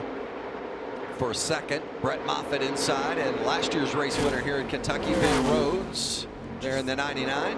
You see how the experienced Moffitt just sort of tested the waters down on the bottom. Didn't fly down in there and try the slide job. He just easily got to the bottom, saw what he had to back out. These guys will need to move their lines around some if they're going to make any ground on Ankrum, because he sort of set sail. And Michael, we saw the 99 of Ben Rhodes on pit road the last time they had the hood up. They were just working on the drivability of that truck. They wanted the front of the truck, the sway bar, to load quicker on entry to the corner, meaning the truck was too free. I just spoke to the crew chief, Matt Noyce. He said, on a scale of 1 to 10, we've fixed our problem about a 5. So they've got to snug this truck up a little bit more on entry so it can be a little bit more aggressive if he wants a shot to win tonight. Well, there's no question it's significantly better than what it was early on. And without a doubt, he was really struggling. Did not finish up in the top 10 in the first stage. Now let's see if Brett Moffitt can use this traffic maybe to make that move around Ben Rhodes. Oh, that's Ty Hill in the 56 that's held up the 99 of Rhodes. Moffitt pulling side by side for position. I believe he's going to use Hill as a pick here and maybe be able to make this move. Hill got through that corner extremely well, just as fast as these two guys are racing for the 2nd spot. Rhodes somehow squeezes between the two and keeps that position ahead of Moffitt. Hill running in the 17th position behind Mason Massey. Massey's having a nice run up in 16th on the last truck, as you see him there going off the screen. Another issue for Sheldon Creed. This was a couple of laps ago. Creed, who's already 10 laps down, got into the wall and had that contact. He was our stage 1 winner, still has the most laps led tonight, 36, but certainly significant problems for that 2 truck. Phil, I feel like there's grip up in that traction compound. I want somebody to go up to the top a bit, maybe get out of the wake of the truck you're following, get up higher and see what you can find out. I think the guys are feeling like they're using so much on throttle time down here in 1 and 2. Maybe they're not running wide open, but running all but wide open. Then it's a shorter way around the racetrack. Maybe they don't need the grip down there in 1 and 2. But we certainly see guys using it down here in 3 and 4, just like Matt Crafton, even though that's turn 2. And he makes a nice move around the outside of Brendan Poole. He used that traction compound to gain that advantage on Brendan Poole down at the other end of the racetrack. Now he's going to complete the pass. That was for 6th. Back to second place battle between Moffitt and Rhodes, and is Moffitt finally going to clear him? He does. So Brett Moffitt worked Ben Rhodes lap after lap after lap, but finally got the job done and made the pass. Look at our left side of our screen right here. These pit stops all over the place. Remember Tyler Ankrum, we talked about him pitting on lap number 57. That was 48 laps ago. He's got to be within, even with caution laps, 5 to 7 laps away from pitting. Ben Rhodes, they have a little bit more cushion, maybe 15 more laps. Harrison Burton is also going to have to be in the pits before too much longer. And I'm going to tell you, these lap times just haven't fallen off that much. And that's why you see all the differing strategies, people trying to figure out how to get that track position and how to have it at the right time. And so coming to pit road, getting a couple of tires and some gas, I think is going to be the call. Remember last year, Ben Rhodes won this race. He ran the last 77 laps on the same set of tires. His call on his last pit stop was fuel only, and he won the race. Well, in the last all-call pit stop, in which it brought multiple trucks down to pit lane in regards to the leaders, we saw some take 2 tires, some take 4, and some take gas only. So that what they did on the previous pit stop will likely have impact on what they do on this final pit stop. I just don't think that with this many laps, as much gas as he's going to need. I think it's time to just go ahead and get 2 right side tires, and then fill it up with fuel to get to the checkered. Yeah, the 2 previous years to last year, 2 right side tires on the last pit stop won the race. Well, it wouldn't be as big as Justin Haley winning last week at Daytona, but it would be significant if Tyler Ankrum can hang on. We're going to break, but you won't miss a thing. Well, you saw during the commercial break, Tyler Ankrum giving up the race lead to come to pit road to get right side tires. And that leaves Brett Moffitt in command. Moffitt, last time he came to pit road back on lap 61, he took 4 tires. You think Moffitt comes to pit road for gas only? I mean, he's still got to check that lap 73 when he pitted. Yeah, he's still got probably 10 I was going to guess 10. Phil, here comes Ben Rhodes sliding into his box. The last couple laps, the truck, Michael, went to the tight side, so they're going to make a travel adjustment. You see the wedge, the adjustment right there. 2 right side tires and fuel for the 99. Clean stop for Rhodes. I do want to just clean up on Moffitt real quick. Moffitt took 4 on lap 61. He came back, pitted again at lap 73, but it was gas only on that stop. I think the most we're going to see Jerry Baxter put on that 24 truck is right side tires. He can go probably, he pitted on 73, so he can probably go to 123, 4, 5, somewhere in that range. So he's probably within 10 laps of coming to pit road. But I like the 2-tire call. Either 2 tires or no tires. I think no tires might be an option for Baxter. They might only need 1 can of gas. It's going to be really close to that. And if you don't have to plug in that other can, it'll be faster than you could get 2 tires. As you see, Brendan Poole coming to pit road now. Pitting from just inside the top 10. Tyler Ankrum, inexperienced, ultra conservative on his entrance to pit road. Does that put the hands in maybe a little advantage in the hands of Brett Moffitt, who has more experience, can be a little more aggressive? It certainly does, and I think we noticed him conservatively coming to the entrance of pit road. But watch the exchange on the gas. I talk about only needing 1 can. Watch how much longer it takes the fueler to get the can and get plugged back in while those tires have already been changed. If you only need 1 can, I think Moffitt's in a position where he can just gas and go it. Yeah, I think if Moffitt doesn't make any mistakes when he comes to pit road, he will have the lead. He will more than gain the gap that he had behind the 17 of Ankrum. And Ankrum, Jerry Baxter and that team can say, okay, it took Ankrum this long to make his pit stop. Baxter can do the math, and they can figure out maybe we can get 2 tires and still come out ahead of Ankrum. They've got a big separation over everyone else. And he's still the fastest truck on the racetrack right now. That last lap, he was 0.2 of a second faster than the next fastest truck on the racetrack. Well, it's a 9.5-second lead for Baxter's driver, Brett Moffitt. There he is in that 24, and that's a close battle for second between Harrison Burton and Dylan Lupton, but there is no pressure for Moffitt at all. Ross Chastain on pit road now, Hermie. Yeah, they told him not to slide the tires, meaning it'll be 2 right side tires and wedge to the 45. Look how much quicker those pit stops are when you don't have to plug in that second can like we saw them do with Tyler Ankrum. That's the disadvantage to pitting as early as he did back on 57. He needed more fuel. These guys that pitted 15 laps later didn't need as much fuel as he did. They hope.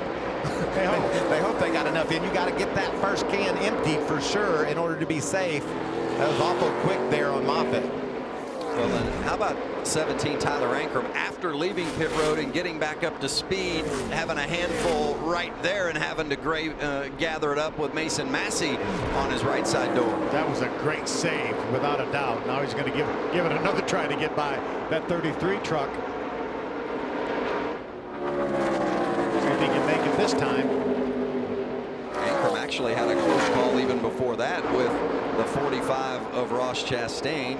Well, here comes Moffitt, and as you guys indicated, expect him to take less time in his pit box than what we saw from the 17, and we'll see indeed if that is the case. Moffitt heading toward Alan Cavana.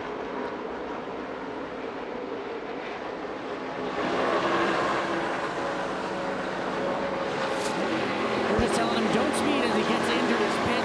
You can see fuel only. They're telling him to go fuel only for Brett Moffitt, going for 2 wins in a row.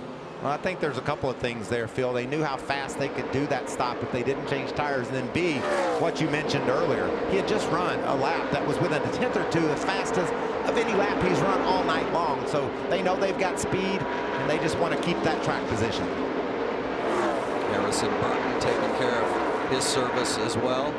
Matt Crafton inherits the lead, but he will have to come to pit road also. A nice rebound for Harrison Burton after that spin over there in turns 1 and 2. There's Ankrum bypassing the 18, so that would put the 17 of Ankrum ahead of the 18 of Harrison Burton. But these trucks are going to be well behind Brett Moffitt, I believe, when this all cycles out. And when it does cycle, it's going to be between the 24 and the 17. Austin Wayne Self coming to pit road. He was running in the 2nd spot, right behind Matt Crafton as he made his pit stop. Should be the last one of the night. Well, you guys brought up the point so accurately. The big difference between the pit stops, they had to put the gas can in Ankrum's truck twice. Right. And Brett Moffitt only needed 1 can of fuel, and the time difference was significant. And the difference is, Vince, Ankrum's not even going to be able to see Moffitt. Moffitt's going to be a half a lap ahead of him, as you see Matt Crafton bringing his Menards Ford to pit road, Alan. And we saw Matt Crafton lead this race at one point. We saw him come from the back, and right now he gives up the lead to make his final pit stop of the night. He's telling people that he needs to be able to wrap the bottom of the racetrack better, but they're going to do fuel only for the 88. That's the call on the radio as he pulls into his pit stop. Fuel only for 88 of Matt Crafton. I think everyone's going to follow Jerry Baxter's lead by fuel only from here on out. The guys that still have to come to pit road. I feel I'm not great at math, but you said in our Gander Outdoors pre-race talk that they could go 50 to 55 laps. Half of that would be 25, and 1 can. They pitted with 30 to go. So do you think they can stretch it out enough? Remember, the fuel cells are only 18 gallons, and a gas can is 11 gallons plus. So you can put 2/3 of a tank in with 1 can. No argument that Michael was not very good at math, though. We're going to let you, we're going to let you be an authority on that, Mike, and your assessment of your math skills. I'll continue down that road, Vince. But I tell you this, there's always concern when you make a quick stop at the end. Did you get enough gas in it? That's where I was coming from. There's Moffitt, the leader. And Moffitt's got a big lead right now, guys, but they came over the radio and said, dial it back just a little. We believe we are 2 laps short on fuel. Save fuel, what they're telling me. That's exactly what you said, Mike. I've just seen it my whole life. You come in, you need 1 can of gas, you leave, you think you got it, you measure, you weigh the gas can and say, well, we actually are a gallon short. And so Ben Rhodes pulling it off the wall after significant contact. Yeah, a wreck there, it looked like, with the 30 of Brennan Poole. They made contact somehow. Yeah, tire rub on the right front for Brennan Poole. Ben Rhodes right now running in the 2nd spot. Desperately needs a good finish here to try to solidify his playoff hopes. You see the damage to the 30 of Brendan Poole. Well, and if Rhodes can keep it in that second spot, if Moffitt is short on fuel and doesn't get it back down and save those 2 laps that his team needed, then maybe it's Rhodes inheriting the victory. There must have been a little bit of contact possibly before this, the contact with the outside wall for Ben Rhodes. Drama on the 99 potentially as well, Vince, as Matt Noyes has told Ben Rhodes even before that contact with the wall. We are also about 2 laps short. I need you to save. We have a little bit of gap, about 11 seconds. Back to third. I need you to save me at least 2 laps. So my math skills aren't great, but I can tell you when it comes to getting that final can of gas and getting enough to get to the checkered, it's always seemingly an issue. One guy that I know has enough gas, and that's the 17 truck of Tyler Ankrum. So if those 2 leaders were to stumble, he's going to be sitting there in a perfect spot to pounce. Yeah, that wall incident with the 99 of Ben Rhodes has given Brett Moffitt about 4 more seconds on his lead. Now he has over 8-second lead, so he can afford to back off. Maybe right behind Austin Wayne Self here. Draft a little bit, save a little fuel, Michael. Our Gander Outdoors, 20 to go here at Kentucky Speedway. I would be doing exactly that, Phil. This 22 trucks had nice pace all night long. Brett can roll off the gas early. He can maybe only go 3/4 wide open off the turns and keep up. Those trucks put such a big hole in the air. It really enables Moffitt to save some gas if he's able to follow along here. No pressure out the back window for Brett Moffitt, but does he have enough fuel to get to the end? A big development here at Kentucky Speedway, the 99 of Ben Rhodes, one time challenging for the win. But that left rear has come apart, and it has put a lot of rubber on the track, although we're still green, and Rhodes is making his way toward pit road. That's a tough break. He scrubbed the right side. I didn't see any damage to the left, and that playoff bubble just got bigger, if that's what a bubble does. You know, it's interesting, Moffitt with this huge lead, but he's been told that they're a couple of laps short, so they've been asking him to save fuel. Watch all this rubber come apart here on this. Yeah, we saw 99 of Rhodes fly on the racetrack, and the subsequent trucks that came by may have blown that rubber back off the racetrack.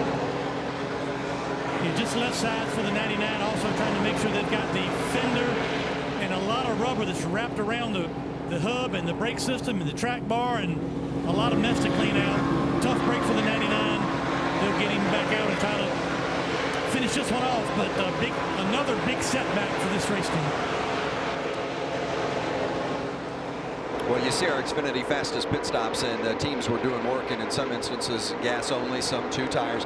The longest of the bunch there, Tyler Ankrum, 12.6, but he put a second can of gas in, and maybe that long stop will pay off if the others happen to run out of gas. Yeah, Brett Moffitt has really backed it down. He was over a second slower that last lap than he had been running. How about the 24's crew chief, Jerry Baxter? Alan? Yeah, I'm up here with him now. Some tense moments. How's it going? Is he saving enough? Do you have enough? It showed we were 2 laps short, so we backed him off a lot. Had quite a lead.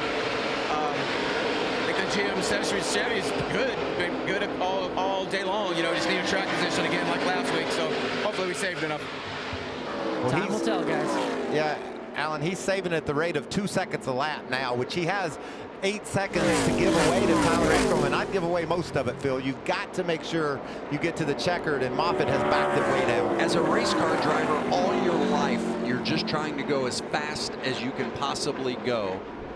You've got to hate it when you've got to speed gas. Don't you? It's just the opposite of everything you've learned and tried to do your whole career. We saw that 9 truck right in front of him. That's Cody Robaugh. He let Cody go by, and Cody's now driving away. He's having a good run. He's running in the 16th spot, 2 laps down. But here comes Ankrum now. He's closed it up to 8 seconds with 9 to go. And Vince, I'll tell you this, all you ever wanted to do as a kid is win. So if you've got to run slow to win, it's going to be just as sweet, the taste of victory. But who you really want to be is Tyler Ankrum. With enough gas, and you know you got a guy hobbling out ahead of you, go run that guy down and win the race. Moffitt, last year's series champion. has 2 wins to his credit, including the most recent race at Chicagoland Speedway, looking to go back-to-back. Tyler Ankrum, just 18 years old, has 11 career races under his belt, trying to win for the very first time in his career. Ankrum has led the most laps tonight, but had to come for a pit stop and put in more fuel than the 24, and it took longer on the pit stop, and that's where he lost his track position, and Moffitt inherited the lead. Yeah, Brett Moffitt ran about a half a second faster that lap than he did the lap before. Still with a 6.5 second lead. He still has a lot of time here with 7 to go. Good look at Ankrum in that 17 truck. It's just been a great night for this young man. He's such a talented racer. We've seen it, Vince. He runs fast everywhere we go, and now he's in a position to run down the champ and win this race. Finished 3rd at Iowa, or excuse me, 3rd at Texas. What I'm impressed about is when these 18-year-old teenager kids just come to NASCAR and they've got it figured out already and able to run fast on these big tracks.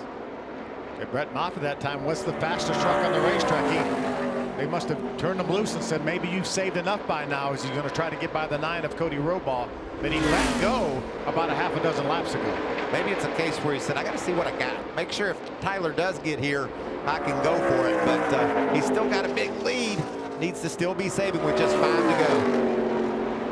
The final 5 laps, and for Stuart Friesen, well, what an eventful day it has been for Friesen. Had his primary truck confiscated by NASCAR before he ever got on the track today for the very first practice. That was in inspection this morning. Saw something in the rear firewall that NASCAR did not like, and they made Friesen pull out the backup, and he had to start from the rear of the field. He's marched his way up, and now Friesen rides 3rd. We talked about guys charging from the back to the front. Friesen was one of those guys up inside the top 5. Another one, Jeff Burton. Give Jeff a shout out. He's currently in the top 10. Nice run for Jeff. Less than a handful remaining for Brett Moffitt. Has he saved enough gas? They had told him at one point he was 2 laps shy. That lead was well over 8 seconds. It's now down under 6. He has definitely been slowing down on certain laps. This is the longest couple of 3 laps he'll ever run, Vince. As you see, Matt Crafton drops off the pace. He's out of gas. And look at those wheels hop. Heard earlier he's having issues with his back brakes. You can see the wheels bouncing off the road. And Todd Gilliland out of gas as well. But the leader, Brett Moffitt, marches on with 2 laps remaining. 2 laps. Remember, they told him he was 2 laps short. Well, he just crossed the line, 2 to go. Can you hold your breath for 2 laps? They're guessing. They're just telling him 2 laps short to see how much he could save. Looks like to me he's out. Oh, he is out. Brett Moffitt is out of gas. And Ankrum is going to come by and take the lead. But Moffitt shaking it and heading to pit road. And here comes Tyler Ankrum in the 17 truck, with less than 2 laps remaining.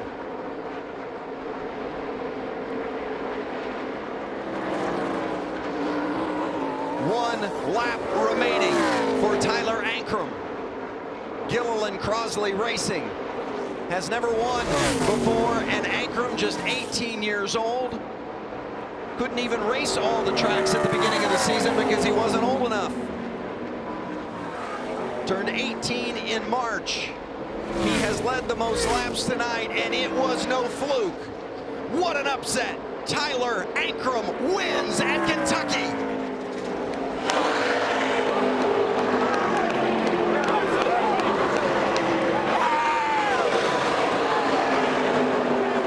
David Gilliland, co-owner of that team, so excited about getting this victory and going to victory lane with 18-year-old Tyler Ankrum.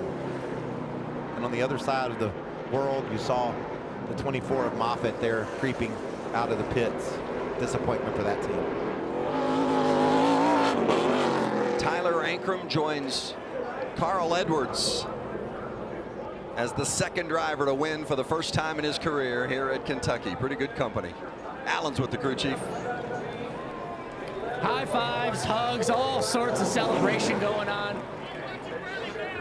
Bono Manning, how do you describe your driver? This young man right here. How do you describe this young man? You know, he's an amazing, young, talented kid. I first come to work for DGR Crosley a couple years ago. I seen him and I'm like, who's that kid? Oh, that's kind of looked, I won't tell you what he looked like, but I watched him in New Smyrna in a K&N car the first time, and I said, unbelievable, you know. And you know, he had to get in a truck earlier this year for a couple races because we felt strong we'd win a race and have some funding to make it to the end of the year and run for the championship. So thanks to Railblazer coming on board, Toyota with the support they give us. This was a brand new truck that the fab shop built. Just went to the wind tunnel with it Tuesday night. Worked till 11 o'clock pushing on the truck. He drove straight here with the truck, and you know, one of them Cinderella stories. But for this team, Bola Mass, this is here today. This is a big Crosley country out here. Being from Louisville, Slugger from TRD. I know I'm rambling, but so many people to thank for this. But like I said, Bo and David have put together a great little truck team. K&N, late model, ARCA, you name it, we'll race it. So going to the hey, go celebrate. Kevin Bono Manning gets the win. Tyler Ankrum. He wasn't old enough to run the big tracks at the beginning of the season. Did not compete in the first 3 races of the campaign. But because of that age restriction, he will be playoff eligible, and he will be in the playoffs with this win here tonight. Talk about turning the playoff situation upside down. Did we try to sell that Eldora could be a real wild card in this playoff? How about Kentucky a wild card? You got that right. What a feeling that has to be for that young man. He's won one of the big 3 series of NASCAR now.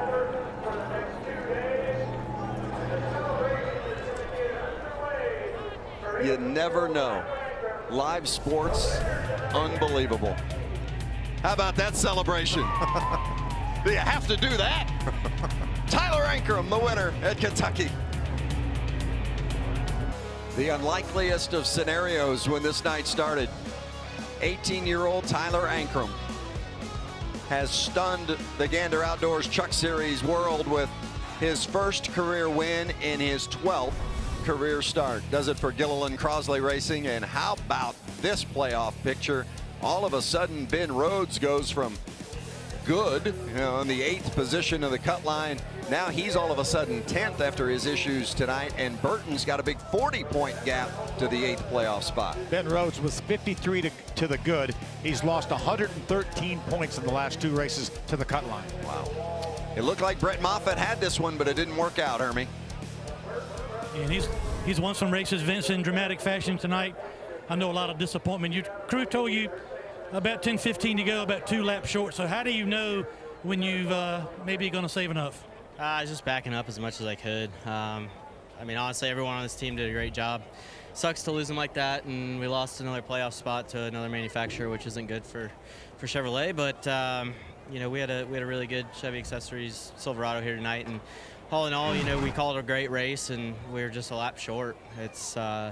It's tough. We had a good sized lead there and a great handling truck, and I've never ran great here, so that was fun to get up front and dice it out. And Jerry called a great race, and everyone works hard here, and I can't thank the Gallagher family enough and everyone involved, but that's a bummer. Classy in defeat. That's Brett Moffitt. He ends up 7th after running short on fuel. And let's go to Victory Lane and Alan Cavano. Tyler Ankrum still getting the congratulations. Here he comes. Tyler Ankrum, your race winner.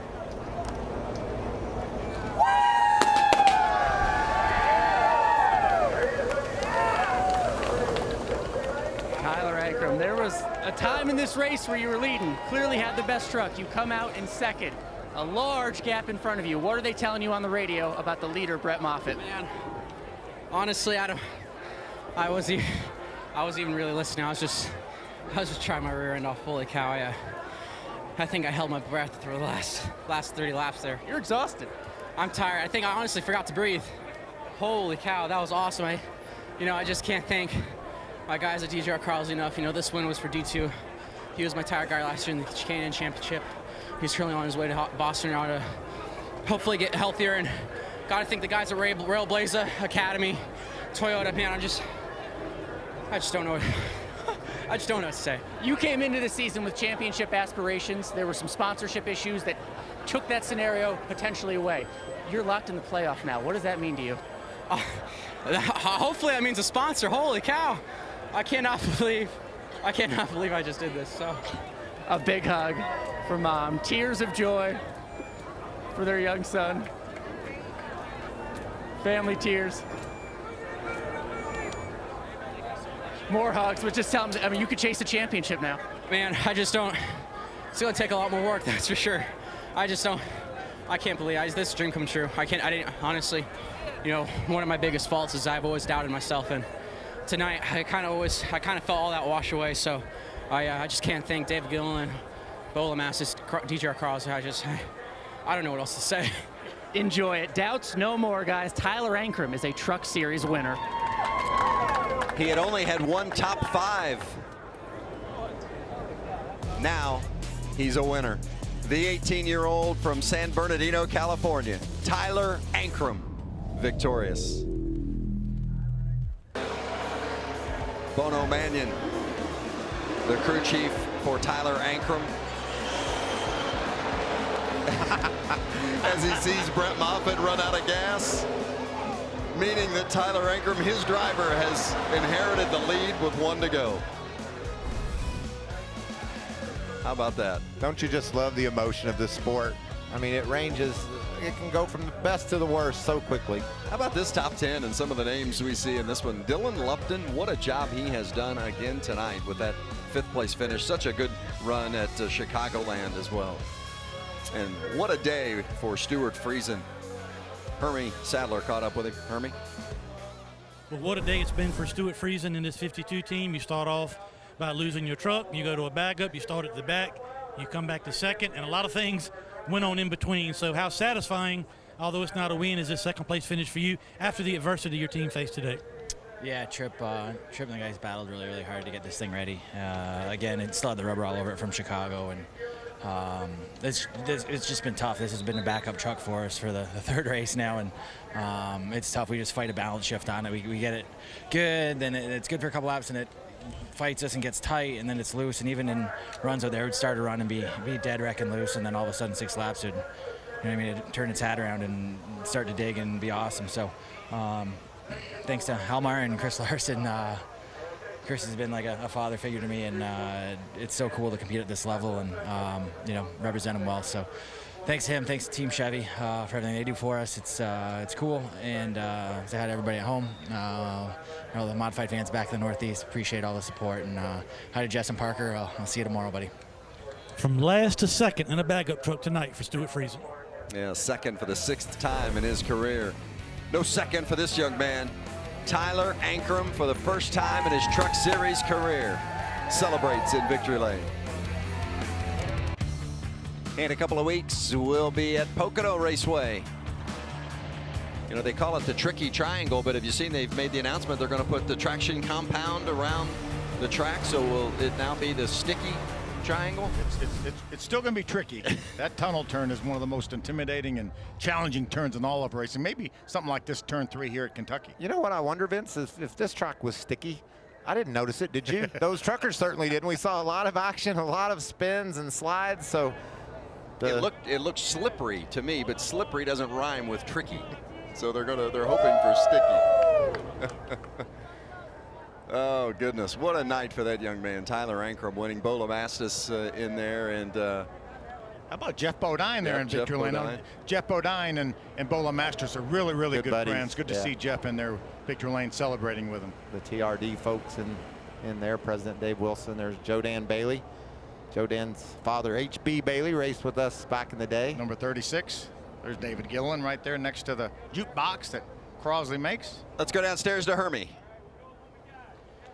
3rd tonight for Harrison Burton. You guys were at the front and the back. Track position battle for you guys all night. So how important was it for you guys to rebound and get this 3rd out of Kentucky tonight? Well, our goal coming in was to get in front of the 99 in points, and then we did that, and then the 17 won. So now we're still out of the playoffs.